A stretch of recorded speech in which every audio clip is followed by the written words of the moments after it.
I'm sorry, Linda. This business trip is absolutely necessary, Michael said apologetically, gazing at Linda's swollen belly. The setting sun streaming through the large living room window softly illuminated his troubled expression. Their new living room, decorated with wedding photos and baby items, reflected the anticipation of their new family life together. It's all right. This is your important project, isn't it? The baby and I are both doing fine, so don't worry, Linda replied with a gentle smile. Drawing from her 7 years of experience as a pediatric nurse at Kaiser Permanente Medical Center, where she had attended numerous births, she knew her condition was stable. Just last week, her doctor had assured her that everything was fine. Still, she couldn't help feeling anxious about her husband's absence when she was just 2 weeks away from her due date. Especially when she thought about her relationship with her mother-in-law Barbara and sister-in-law Caitlin. Even at yesterday's Sunday brunch, their cold attitude hadn't changed. Mom said to call if anything happens, Michael said. Linda gave a vague smile in response. True, Barbara had said that. But Linda could sense the sarcasm behind those words. If you had married the woman I chose, we wouldn't have to worry like this. Barbara's preferred choice had been the daughter of a fellow high school teacher, a Stanford graduate who was now a successful lawyer. Every time Linda was compared to her, she felt her heart constrict. 3 years into their marriage, Barbara's dismissal of Linda as just a nurse, despite her professional career, and Caitlin's possessiveness over her brother's affection, their relationship showed no signs of improvement. Especially since Barbara lost her husband 3 years ago, her attachment to Michael had intensified, making her treatment of Linda increasingly harsh. Since Linda's pregnancy was announced, the situation had only deteriorated. Even during the 4th of July celebrations, Caitlin had deliberately pushed Linda to the edge when taking family photos. In the pictures later posted on social media, Linda had been cropped out entirely. Why didn't you have children earlier? It's risky having a baby at your age. A mere nurse becoming a stay-at-home mom. You're just living off my brother's income. Such remarks were casually thrown at her by her mother-in-law and sister-in-law. At HOA meetings, they spread rumors about how Linda might ruin Michael's chance for promotion. Linda had considered checking into the hospital early, but after Barbara's dismissive comment about her being pampered, she had to abandon that idea. Don't hesitate to call if you need anything. In this heat, I'm usually up late anyway, called out Mary, her neighbor, after finishing her garden work at dusk. A former police officer now immersed in writing mystery novels, she had been concerned about Linda's pregnancy from the start. Her keen observation skills, honed over 30 years on the force, hadn't missed the strain in Linda's relationship with her in-laws. Linda, this is advice from my police days. You might want to install a recording app on your smartphone, just in case. This isn't paranoia. I've seen many family tragedies in my time on the force. Though somewhat hesitant, Linda followed Mary's earnest advice. As she downloaded the recording app to her iPhone, she realized the gravity of her situation, that she needed such precautions. A feeling of resignation crept into her heart, wondering if her relationship with her in-laws had finally reached a point of no return. One night, Linda woke up to a sharp pain. The small bedside lamp illuminated her pale face. When she touched the sheets, they felt warm. Checking with her phone's light, she saw red stains spreading. But there's still 10 days until my due date. Her 7 years of nursing experience immediately made her understand the severity of the situation. Early rupture of membranes with heavy bleeding. If left untreated, it could be dangerous for both mother and baby. With trembling hands, she reached for her smartphone. Mary's words flashed through her mind. Just in case, the recording app. She quickly started the recording.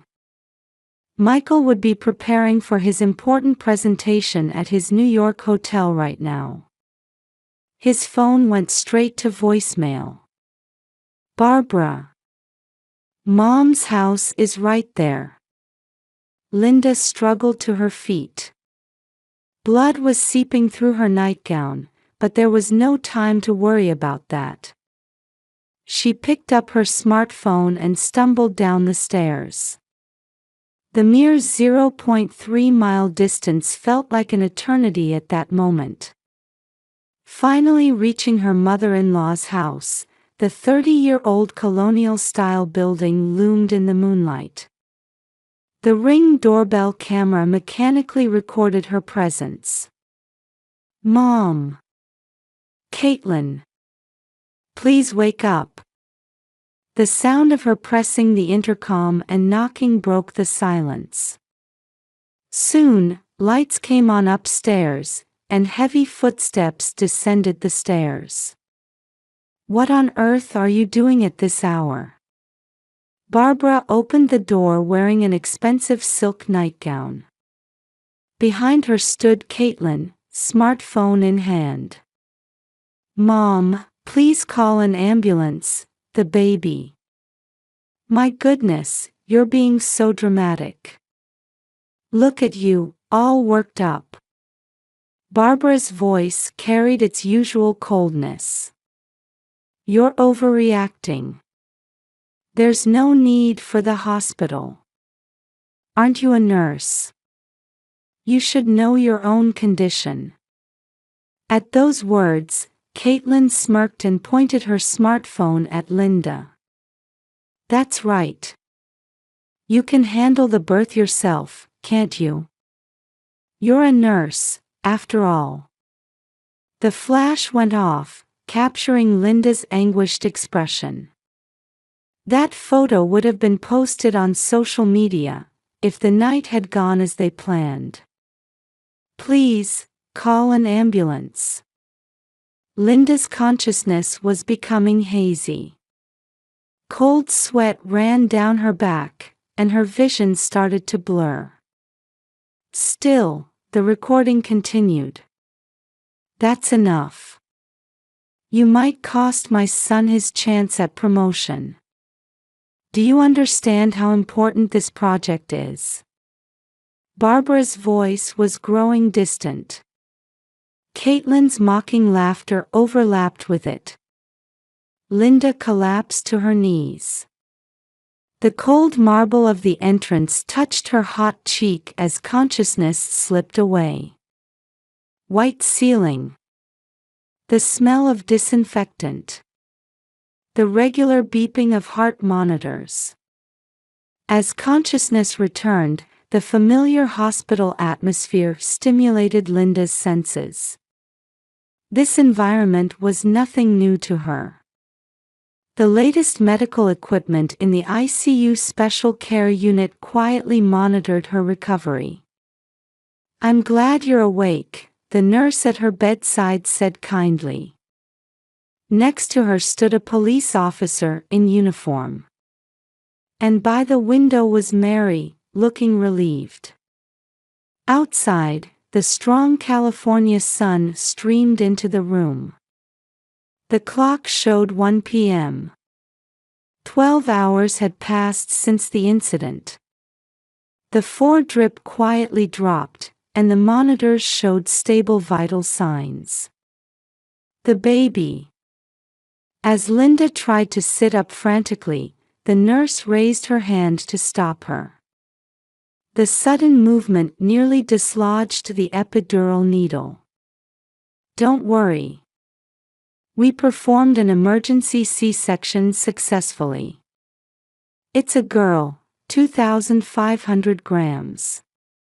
She's under observation in the NICU, but her condition is stable. Her APGAR score is good, and she's surprisingly healthy for a premature baby." Large tears rolled down Linda's cheeks at these words. The surgical wound hurt, but it was proof that her baby was safe. Her heart rate increased slightly, triggering a small alarm on the monitor. "Mrs. Linda." The police officer stepped forward. It was Detective Johnson from the Santa Clara County Police, with a badge showing 30 years of distinguished service shining on his chest. "If you're able to talk, I'd like to confirm the events of last night. Please don't push yourself. Post-operative rest is crucial." Linda nodded slightly. The nurse raised her bed and offered her water with ice. The cold water soothed her parched throat after surgery. "Actually, we found crucial evidence on your smartphone. The Technical Investigation Unit's analysis just came in." The detective continued carefully, choosing his words. On the desk lay a clear evidence bag containing Linda's iPhone. The recording captured everything. Your mother-in-law and sister-in-law's statements, your pleas for help, and... The recording lasted 1 hour and 12 minutes. Sound analysis shows no signs of editing or manipulation. The detective paused and sighed deeply.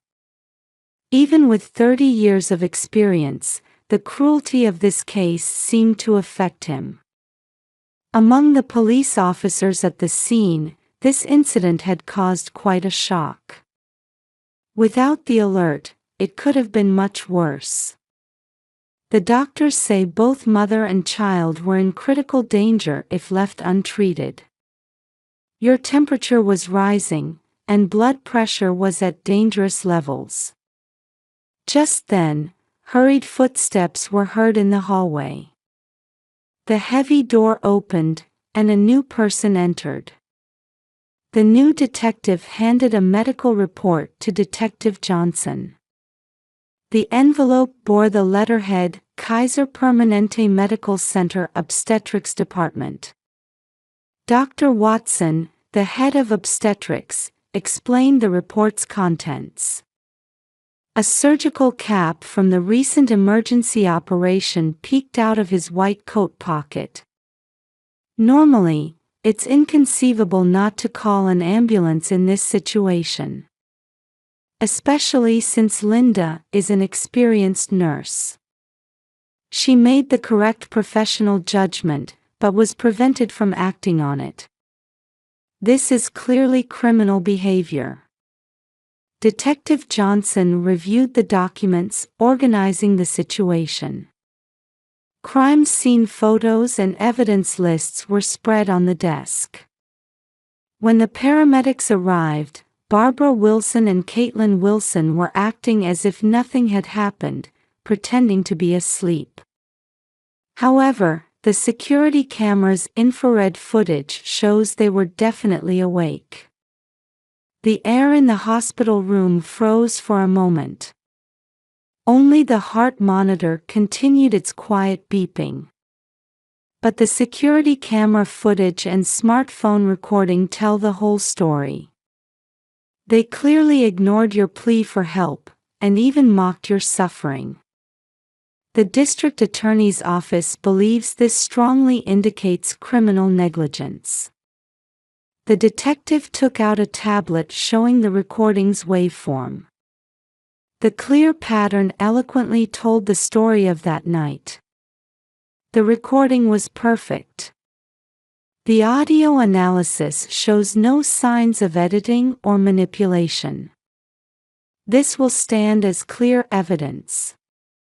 The prosecution believes they have sufficient evidence for indictment. Then, an even more shocking fact came to light. Another smartphone was produced from the evidence. On Caitlin's smartphone, we found photos of you in distress.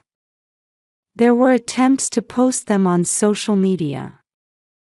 She even had a draft comment ready saying, "Some nurse, making such a fuss."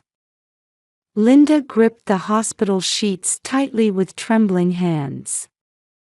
Her tears quietly soaked into the clean white sheets. "We have already taken Barbara Wilson and Caitlin Wilson into custody. Criminal negligence, aiding and abetting assault, and..." Suddenly, commotion erupted in the hallway. The sound of nurses trying to restrain someone could be heard. "Where's my wife? Where's Linda?" Michael burst into the room, his face pale with worry. Just back from New York on an emergency flight, he was still in his suit. His tie was loose, and his face showed clear signs of fatigue. "Linda. The baby. We're both fine." Linda managed a faint smile. Michael rushed to her side and gripped her hand tightly. He was still clutching the USB drive for his presentation. "Mr. Michael," Detective Johnson spoke quietly. "Your mother and sister, they're being questioned at the station right now."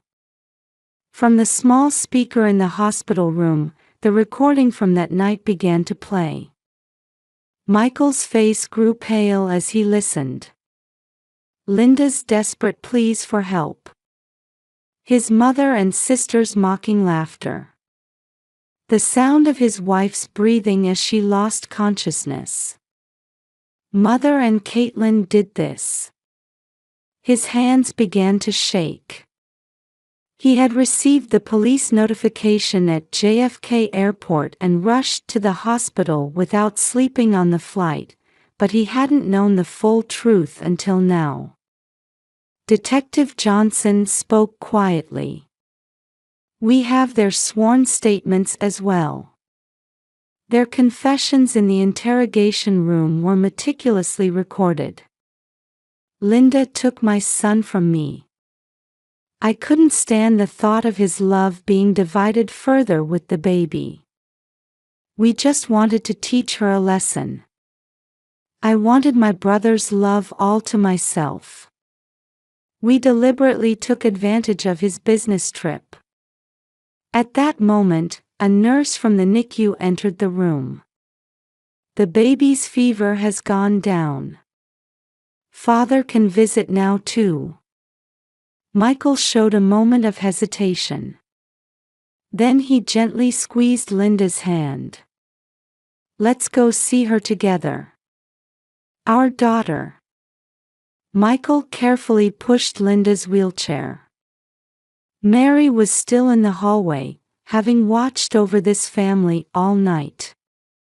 In the small incubator in the NICU, their daughter was sleeping peacefully.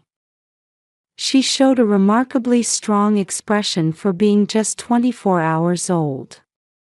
So tiny, but so strong, Linda touched the incubator, with Michael standing beside her. "I'm sorry, if I had noticed. It's not your fault." Linda squeezed her husband's hand back. "But we need to make changes now."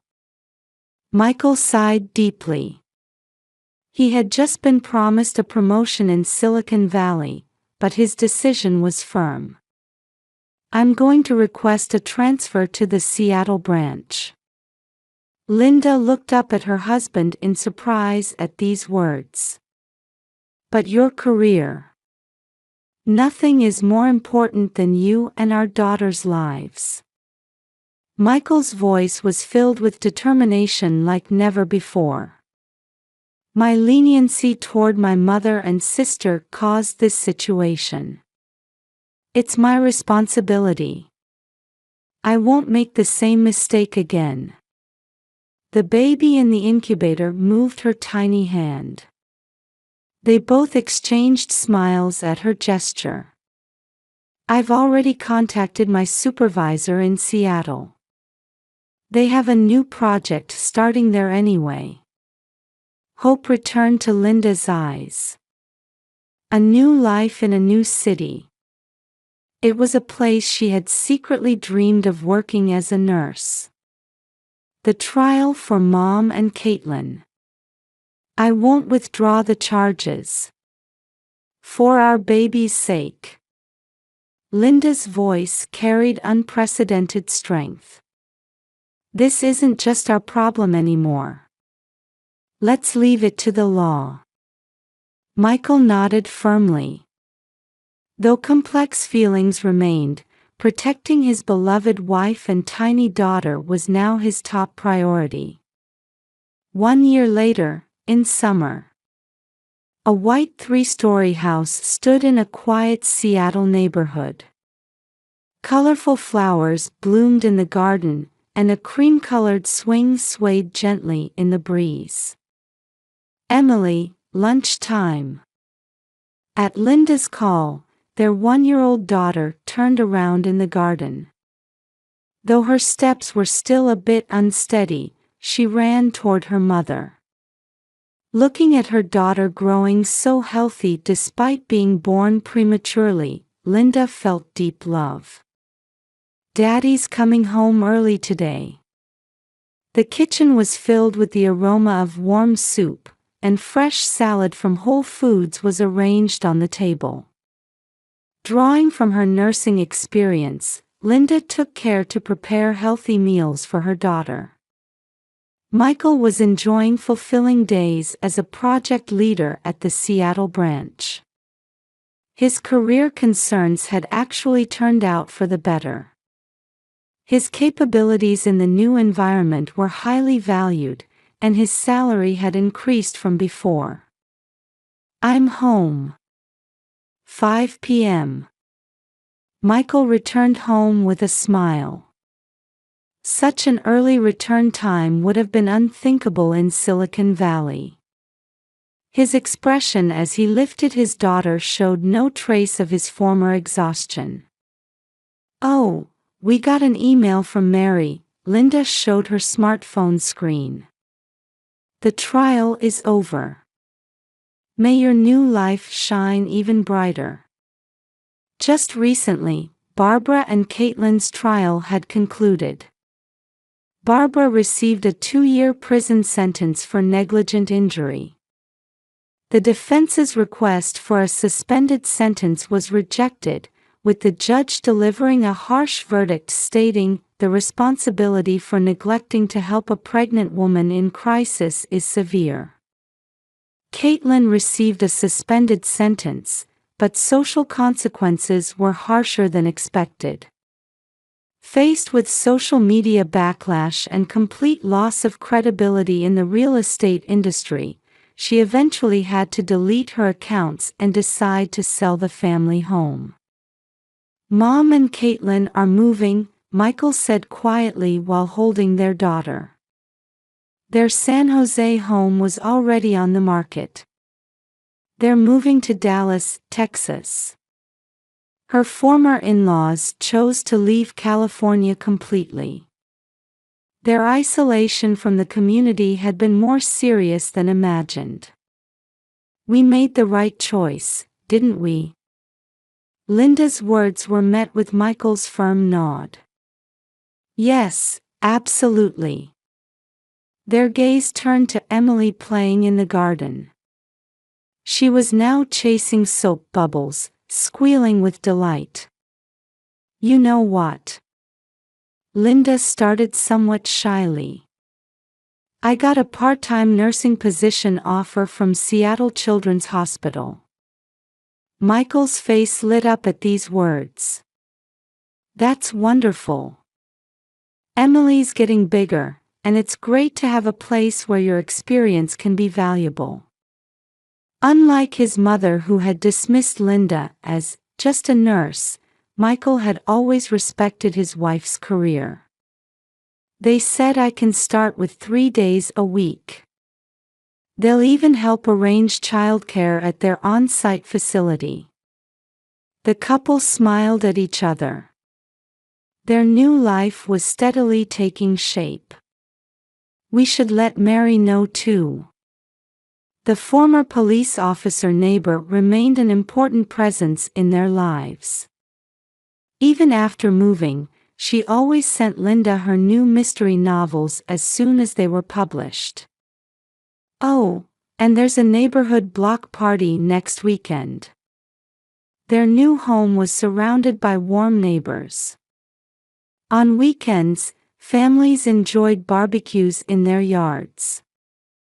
There were many young couples with children Emily's age, and their social circle naturally expanded. At dusk, Seattle's characteristic soft light gently illuminated the swing in the garden. Emily was already asleep, and the quiet melody of a music box drifted from the second-floor children's room. Linda. Michael offered his wife a cup of coffee as she stepped out onto the terrace. Thank you. Because of you, we've made it this far. No, it's thanks to Mary and your strength. In the distance, they could see the sun setting over Puget Sound. Like gentle waves, new days would quietly ebb and flow for this family. Like waves of hope, gradually healing the dark memories of the past.